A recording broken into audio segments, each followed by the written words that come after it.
मनुष्य के जीवन में सबसे बड़ा सवाल कभी धन नहीं होता, कभी पद नहीं होता। सबसे बड़ा सवाल होता है, मैं क्यों डरता हूं? मृत्यु क्या है? सही जीवन क्या है?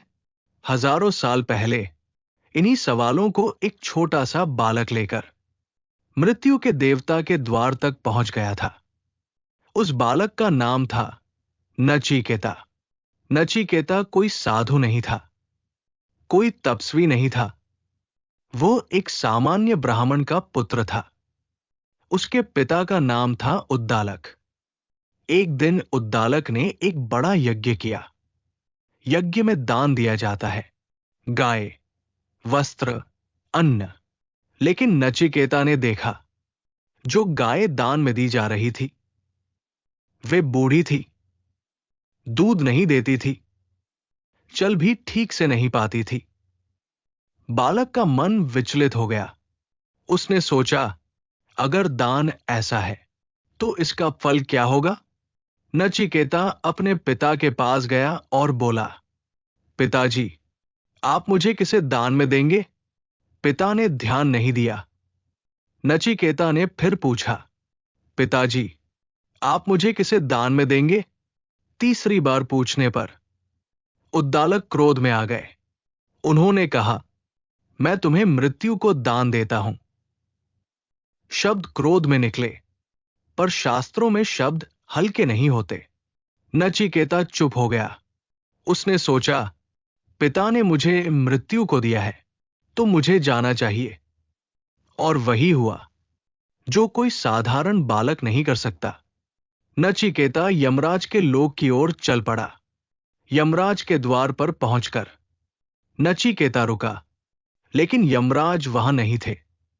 एक बालक 3 दिन बिना अन्न, बिना जल, मृत्यु के द्वार पर प्रतीक्षा करता रहा। 3 दिन बाद यमराज लौटे। उन्होंने देखा, उनके द्वार पर एक बालक बैठा है। यमराज चौंक गए। उन्होंने कहा, ब्राह्मण बालक, तुम मेरे द्वार पर 3 दिन भूखे रहे। यह बड़ा अपराध हो गया। इस प्रायश्चित में मैं तुम्हें 3 वरदान देता हूं। पहला वरदान मांगने का समय आया। नचिकेता बोला, मेरा पहला वरदान यह हो कि जब मैं लौटूं, मेरे पिता का क्रोध शांत हो और वे मुझे प्रेम से स्वीकार करें। यमराज मुस्कुराए। यह बालक पहले अपने लिए नहीं, परिवार के लिए सोच रहा था। वरदान स्वीकार हुआ। दूसरा वरदान। नचिकेता बोला, आप मुझे वो अग्नि विद्या बताइए जिससे मनुष्य स्वर्ग को प्राप्त करता है। यमराज ने उसे विधि बताई। नचिकेता ने ध्यान से सुना, एक भी शब्द नहीं भूला। यमराज प्रसन्न हुए। उन्होंने कहा, आज से ये अग्नि तुम्हारे नाम से जानी जाएगी। अब आया तीसरा वरदान। यमराज जानते थे, यही असली परीक्षा है। नचिकेता बोला, मृत्यु के बाद मनुष्य रहता है या नहीं, इस पर मुझे संदेह है। कुछ कहते हैं आत्मा रहती है, कुछ कहते हैं सब समाप्त हो जाता है। हे यमराज, आप मृत्यु है, आप ही मुझे सत्य बताइए। यमराज गंभीर हो गए। उन्होंने कहा, नचिकेता, यह प्रश्न सरल नहीं है। देवताओं ने भी इस पर संशय किया है। इसके बदले मैं तुम्हें धन देता हूं, राज्य देता हूं, दीर्घायु देता हूं, सुंदर स्त्रियां, संगीत, भोग, सब दूंगा। बस ये प्रश्न छोड़ दो। यहीं से कठोपनिषद का असली ज्ञान शुरू होता है। नचिकेता बोला, हे यमराज, जो आज है वो कल नहीं रहेगा। धन, सुख, देह सब नश्वर है। आप जो दे रहे हैं वे इंद्रियों को तृप्त करते हैं, आत्मा को नहीं। मुझे वही चाहिए जो मृत्यु के बाद भी रहे। यमराज मौन हो गए। फिर बोले, नचिकेता, तुम योग्य हो। मनुष्य के सामने दो मार्ग होते हैं, श्रेय और प्रेय। प्रेय वह है जो अभी सुख दे, श्रेय वह है जो अंत में कल्याण करे। अधिकांश लोग प्रेय चुनते हैं, तुमने श्रेय चुना है। यमराज ने कहा, आत्मा न जन्म लेती है, न मरती है, शरीर बदलता है, जैसे मनुष्य वस्त्र बदलता है। जो आत्मा को देह मान लेता है वो डरता है, जो आत्मा को जान लेता है वो मुक्त हो जाता है। फिर यमराज ने एक गहरी बात कही, ये आत्मा बहुत पढ़ने से नहीं मिलती, बहुत सुनने से नहीं मिलती, ये उसे मिलती है जो भीतर से तैयार हो। नचिकेता ने समझ लिया, मृत्यु से डर अज्ञान से आता है और जीवन का सत्य भीतर की यात्रा में है। ये कहानी हमें चुपचाप एक बात सिखाती है, जो मृत्यु से प्रश्न कर सके वही जीवन को समझ सकता है। नचिकेता यमराज के सामने खड़ा था। उसकी आंखों में डर नहीं था, बल्कि एक गहरी जिज्ञासा थी। वो जानता था कि यह साधारण अवसर नहीं है, साक्षात मृत्यु के देवता के सामने खड़े होकर जीवन का सबसे बड़ा प्रश्न पूछने का यह दुर्लभ क्षण है। यमराज नचिकेता को ध्यान से देख रहे थे। उन्हें समझ आ गया था कि यह बालक सामान्य बुद्धि वाला नहीं है, ये वो आत्मा है जो बाहरी आकर्षणों से परे सत्य को जानना चाहती है।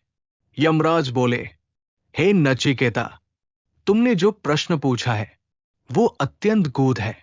इस प्रश्न पर देवता भी भ्रमित हो जाते हैं। नचिकेता शांत खड़ा रहा। उसके चेहरे पर न कोई घबराहट थी, नहीं कोई हड़बड़ी। वो बोला, प्रभु, यदि ये प्रश्न कठिन है तो ही मैं इसे जानना चाहता हूं। सरल प्रश्न तो कोई भी पूछ सकता है। यमराज मुस्कुराए। उन्होंने पहली बार अनुभव किया कि यह बालक केवल सुनना नहीं चाहता, समझना चाहता है। यमराज ने कहा, हे नचिकेता, मनुष्य के सामने हमेशा दो रास्ते होते हैं, एक है श्रेय और दूसरा है प्रेय। उन्होंने आगे समझाया, प्रेय वह है जो तुरंत सुख देता है, जो आंखों को अच्छा लगता है, जो मन को लुभाता है। धन, पद, यश, सुख सुविधाएं, ये सब प्रेय के मार्ग है। नचिकेता ध्यान से सुन रहा था। यमराज बोले, और श्रेय वह है जो आरंभ में कठिन लगता है पर अंत में कल्याण करता है। संयम, ज्ञान, आत्मबोध, ये श्रेय का मार्ग है। यमराज ने गंभीर स्वर में कहा, अधिकांश मनुष्य प्रेय को चुनते हैं क्योंकि वो आसान होता है। श्रेय कठिन है, इसलिए लोग उससे दूर भागते हैं। नचिकेता ने तुरंत उत्तर दिया, प्रभु, जो मनुष्य प्रेय के पीछे भागता है वो कुछ समय के लिए सुख पाता है पर अंत में रिक्त रह जाता है। यमराज की आंखों में संतोष झलकने लगा। उन्होंने कहा, हे नचिकेता, तुमने सही समझा। जो प्रेय को चुनता है वो जीवन को खो देता है और जो श्रेय को चुनता है वही जीवन को पाता है। फिर यमराज ने मानव जीवन की सच्चाई बताई। उन्होंने कहा, यह शरीर नश्वर है, ये आज है, कल नहीं रहेगा, पर जो इसे जानता है वही अमर को पहचान सकता है। नचिकेता ने पूछा, तो क्या आत्मा मरती नहीं? यमराज बोले, आत्मा न जन्म लेती है, न मरती है, न इसे शस्त्र काट सकते हैं, न आग जला सकती है, न पानी भिगो सकता है, न वायु सुखा सकती है। ये सुनकर नचिकेता की चेतना और गहरी हो गई। यमराज ने आगे कहा, मूर्ख मनुष्य आत्मा को शरीर मान लेता है और ज्ञानी शरीर को केवल आत्मा का वस्त्र समझता है। उन्होंने कहा, जैसे मनुष्य पुराने वस्त्र त्याग कर नए वस्त्र धारण करता है, वैसे ही आत्मा एक शरीर छोड़कर दूसरा शरीर ग्रहण करती है। यमराज ने देखा कि नचिकेता की आंखों में अब भय का नाम नहीं था, केवल शांति थी, एक स्थिरता थी। यमराज बोले, हे नचिकेता, जिसने अपने मन को जीत लिया, उसने संसार को जीत लिया। मन ही बंधन है, मन ही मोक्ष है। उन्होंने मनुष्य की तुलना एक रथ से की। कहा, शरीर रथ है, आत्मा उसका स्वामी है, बुद्धि सारथी है और मन लगाम है। यदि लगाम ढीली है तो इंद्रियां रथ को गलत दिशा में ले जाएंगी। यमराज की वाणी धीरे धीरे हृदय में उतर रही थी। नचिकेता समझ चुका था कि जीवन का युद्ध बाहर नहीं, भीतर लड़ा जाता है। यमराज ने अंत में कहा, जो मनुष्य इंद्रियों के पीछे भागता है वो गिरता है, और जो बुद्धि से मन को साधता है वही परम पद को प्राप्त करता है। नचिकेता ने नम्रता से शीश झुका दिया। उसके भीतर कोई प्रश्न शेष नहीं था, केवल एक दृढ़ निश्चय था। श्रेय का मार्ग ही सच्चा मार्ग है। और यही से एक बालक केवल प्रश्न करता नहीं रहा, वो एक जागृत आत्मा बन गया। यमराज की बातें नचिकेता के भीतर गहराई से उतर चुकी थी। अब वो केवल सुन नहीं रहा था, वो हर शब्द को अपने भीतर अनुभव कर रहा था। उसके लिए मृत्यु का भय समाप्त हो चुका था और जीवन का अर्थ स्पष्ट होने लगा था। यमराज ने कहा, हे नचिकेता, संसार का सबसे बड़ा भ्रम यह है कि मनुष्य सोचता है मैं ये शरीर हूं। उन्होंने शांत स्वर में आगे कहा, जब तक मनुष्य अपने को शरीर मानता है तब तक वह भय, लोभ और दुख से बंधा रहता है। नचिकेता ध्यान से देख रहा था। यमराज बोले, जिस दिन मनुष्य ये समझ लेता है कि वो शरीर नहीं बल्कि चेतना है, उसी दिन उसकी वास्तविक यात्रा शुरू होती है। यमराज ने बताया, मनुष्य बाहर सुख की खोज करता है, धन में, संबंधों में, सम्मान में, पर सुख बाहर नहीं है, वो भीतर है। उन्होंने कहा, जो भीतर झांकने का साहस करता है वही सच्चा साधक है, बाकी सब भीड़ का हिस्सा होते हैं। नचिकेता ने पूछा, प्रभु, ये भीतर देखने का मार्ग कैसा होता है? यमराज ने उत्तर दिया, ये मार्ग शोर का नहीं, मौन का है। ये भागने का नहीं, ठहरने का है। उन्होंने कहा, मनुष्य दिन भर दौड़ता रहता है, कुछ पाने के लिए, कुछ बनने के लिए, पर कभी ये नहीं पूछता कि वो दौड़ क्यों रहा है। यमराज की वाणी अब और गंभीर हो गई। उन्होंने कहा, जो रुककर अपने मन को देखता है वही जान पाता है कि असली शत्रु बाहर नहीं, अंदर है। उन्होंने समझाया, इंद्रिया मन को खींचती है, मन इच्छाओं को जन्म देता है, इच्छाएं कर्म कराती है और कर्म बंधन बन जाते हैं। नचिकेता समझने लगा था कि ये चक्र हर मनुष्य के जीवन में चलता रहता है और अधिकतर लोग इसी चक्र में पूरा जीवन गवा देते हैं। यमराज बोले, ज्ञान का अर्थ शास्त्र याद करना नहीं है, ज्ञान का अर्थ है अपने भीतर सत्य को पहचानना। उन्होंने कहा, जो केवल सुनता है वो ज्ञानी नहीं बनता, जो जीता है वही जानता है। यमराज ने एक गहरी बात कही, अधिकांश लोग धर्म को डर से मानते हैं, पर सच्चा धर्म डर से नहीं, बोध से आता है। नचिकेता को लगा मानो उसके भीतर कोई पर्दा हट रहा हो। अब उसे समझ में आ रहा था कि जीवन का उद्देश्य केवल जीवित रहना नहीं, जागृत रहना है। यमराज ने कहा, जो मृत्यु से डरता है वो जीवन को पूरा नहीं जी पाता, और जो मृत्यु को समझ लेता है वही निर्भय हो जाता है।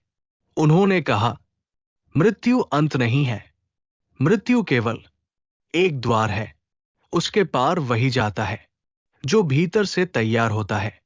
नचिकेता ने गहरी सांस ली। अब मृत्यु उसे भयावह नहीं लग रही थी, बल्कि एक शिक्षक की तरह दिखाई दे रही थी। यमराज बोले, हे नचिकेता, जिसने स्वयं को जान लिया उसके लिए स्वर्ग और नरक अर्थहीन हो जाते हैं। उन्होंने आगे कहा, स्वर्ग की लालसा और नरक का भय दोनों ही अज्ञान के रूप है। यमराज ने कहा, जहां ज्ञान है वहां मुक्ति है, और जहां अज्ञान है वही बंधन है। नचिकेता के मुख पर शांति फैल चुकी थी। अब उसके प्रश्न समाप्त हो चुके थे, क्योंकि उसे उत्तर मिल नहीं रहे थे, वो उत्तर बनता जा रहा था। यमराज ने अंत में कहा, ये ज्ञान हर किसी के लिए नहीं है। ये उसी को मिलता है जो धैर्य रखता है, संयम रखता है और सत्य से समझौता नहीं करता। उन्होंने नचिकेता को आशीर्वाद दिया। कहा, तुमने श्रेय को चुना है, इसलिए तुम जीवन को समझोगे और मृत्यु से परे जाओगे। और उस क्षण नचिकेता केवल एक बालक नहीं रहा, वो एक ऐसा मनुष्य बन चुका था जो जीते जी मृत्यु के भय से मुक्त हो गया था।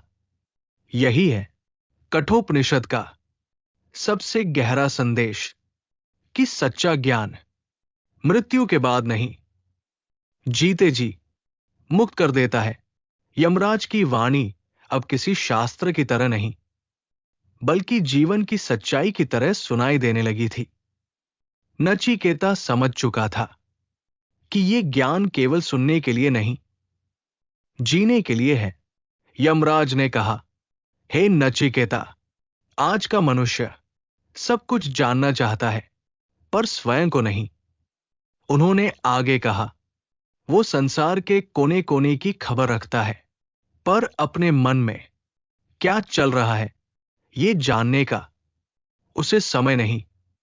यमराज ने गहरी बात कही, जो अपने भीतर अशांति लेकर जीता है वो बाहर शांति खोजता फिरता है।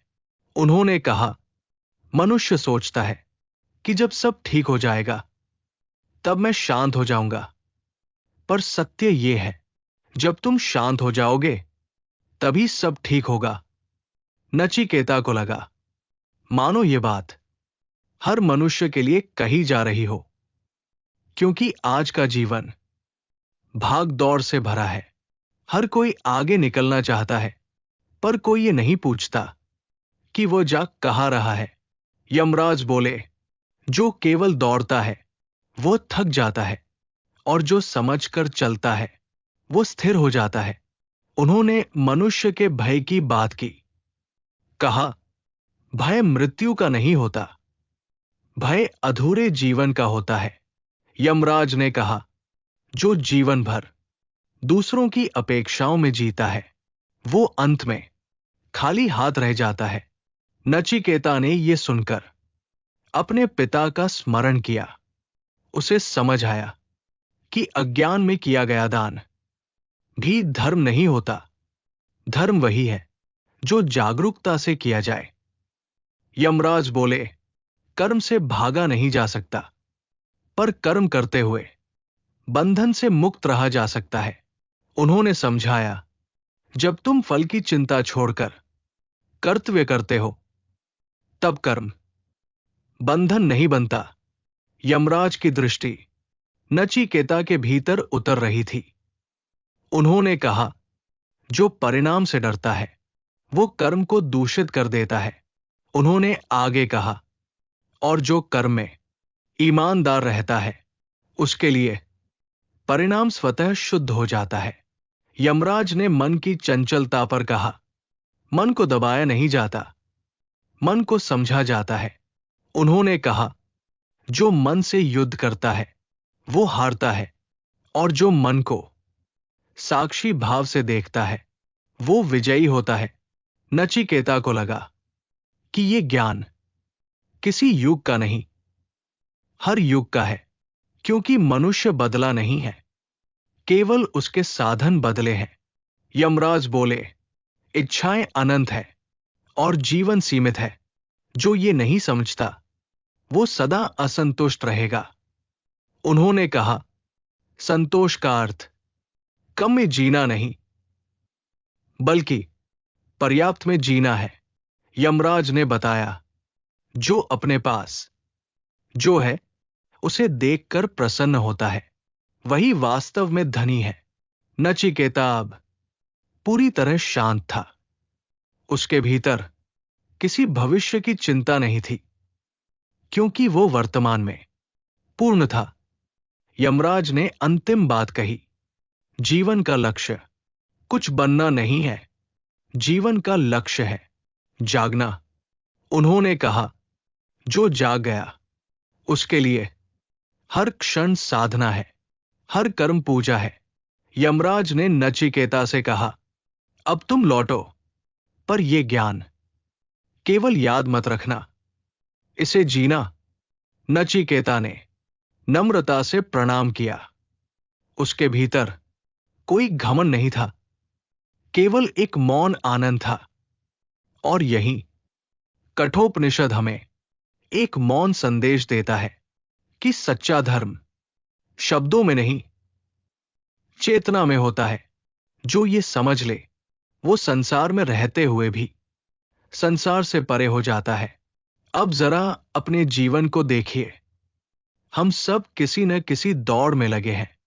कोई पैसा पाने की दौड़ में, कोई पहचान बनाने की दौड़ में, तो कोई दूसरों से आगे निकलने की दौड़ में। पर क्या आपने कभी अपने आप से यह पूछा है, मैं इतना दौड़ क्यों रहा हूं? हम रोज सुबह उठते हैं, काम पर जाते हैं, जिम्मेदारियां निभाते हैं, पर भीतर कहीं एक थकान बैठी रहती है। ऐसी थकान जो नींद से भी दूर नहीं होती। कठोपनिषद कहता है, यह थकान शरीर की नहीं, मन की है। हम मान लेते हैं कि जब सब कुछ मिल जाएगा तब मन शांत होगा, पर सच ये है, मन तभी शांत होता है जब हम उसे समझ लेते हैं। आज हम सब प्रे के पीछे भाग रहे हैं, जो तुरंत सुख दे, जो दिखने में अच्छा लगे, जो दूसरों को प्रभावित करे।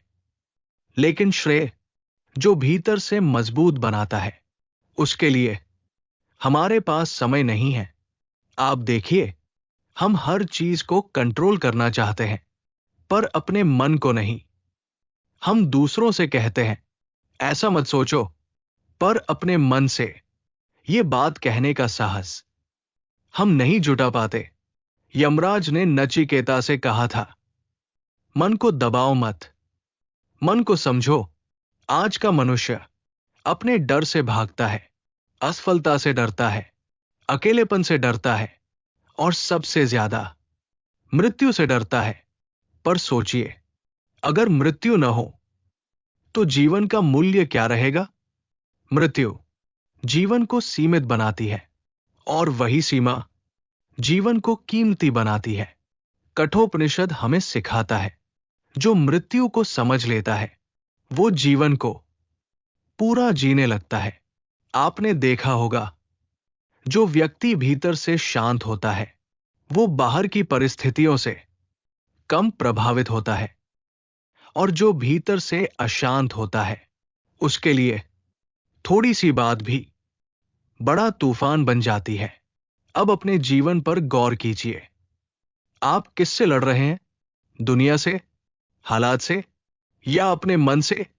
क्योंकि सच यही है, सबसे बड़ा युद्ध हमारे भीतर ही चलता है, और उस युद्ध में हथियार नहीं, समझ काम आती है। यमराज कहते हैं, जो स्वयं को जान लेता है उसके लिए कोई शत्रु नहीं रहता। आज हम खुद से दूर होते जा रहे हैं। फोन में सब कुछ है, पर मन खाली है। हम हर सवाल का जवाब गूगल से पूछ लेते हैं, पर मैं कौन हूं? ये सवाल पूछने की हिम्मत हम नहीं करते। कठोपनिषद कहता है, बाहर खोजने से पहले भीतर झांकिए। कुछ पल अपने लिए निकालिए, बिना शोर के, बिना स्क्रीन के, बिना दिखावे के। क्योंकि जो अपने साथ बैठना सीख लेता है, वो कभी अकेला नहीं होता। आपको सब कुछ छोड़ने की जरूरत नहीं है। आपको भागने की जरूरत नहीं है। बस इतना करना है, जो कर रहे हैं उसे होश के साथ करना है। यही श्रेय का मार्ग है।